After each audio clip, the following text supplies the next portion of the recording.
संत तुकाराम म्हणतात, जे का रंजले गांजले त्यासी म्हणे जो आपुले, तोची साधू ओळखावा देव तेथेची जाणावा. एखाद्या अनाथ किंवा निराधार व्यक्तीची दया येऊन त्याला मदत करणे आपण समजू शकतो, पण अख्खं आयुष्यच या कामासाठी वाहून टाकणं हे मात्र अत्यंत दुर्मिळ आहे. मूळचे कोकणातील पणदूरचे सर्वश्री संदीप परब यांनी अनाथ आणि निराधार व्यक्तींच्या सेवेसाठी स्वतःला वाहून घेतलेला आहे.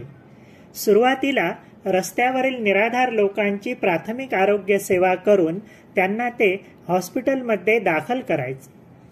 त्या माणसांचे पुढे काय होत असेल या काळजीने ते अस्वस्थ व्हायचे. या अस्वस्थतेतूनच त्यांनी पूर्णवेळ अशा अनाथ लोकांसाठी काम करायचा निर्णय घेतला. सांताक्रूजला Carver day night shelter home आणि आपल्या गावी पणदूरला जीवन आनंद संस्थेच्या माध्यमातून संविता आश्रमाची स्थापना केली. ही 2013च्या सुमाराची घटना आहे. त्यानंतर विरारला खेडपाडा गावी त्यांनी समर्थ आश्रम आणि सिंधुदुर्गात हणाव या गावी पुनर्वसन केंद्र उभे केले. त्याचवेळी मुंबईतील उपनगरात दहिसर पूर्वेला संगम प्रकल्प सुरू केला. सिंधुदुर्गात किनलोस गावी तसेच मुंबईत खार येथे सुरक्षा रक्षक प्रकल्प आणि गोव्यात फोंड्याला मा आसरो घर आणि संवेदना आश्रम सुरू केला. अशा रीतीने एकूण 9 आश्रम त्यांनी कार्यरत केले आहेत.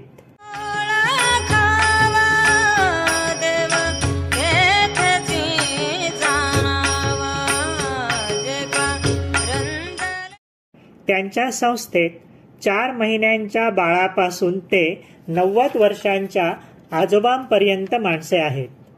हा सर्व एकूण व्याप पाहता त्यांना समाजाकडून मिळणारी मदत अपुरी आहे.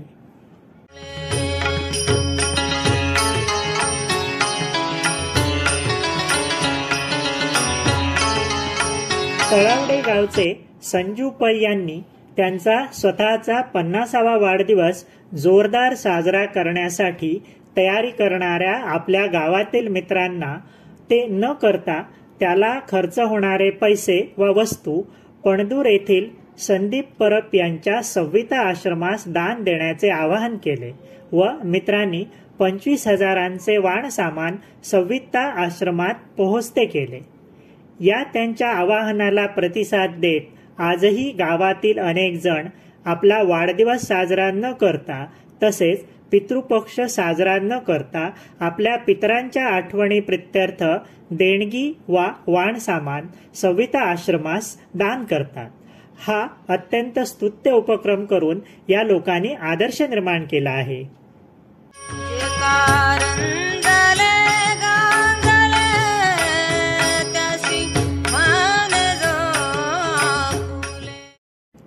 आपल्यापैकी ज्यांची आर्थिक क्षमता आहे अशा लोकांनी न चुकता वर्षातून किमान एकदा जरी काही मदत केली तरी संस्थेच्या सध्याच्या कार्याला हातभार लागून तिचा विस्तारही होऊ शकेल. आपली सर्वांची ही सामाजिक जबाबदारीही आहे.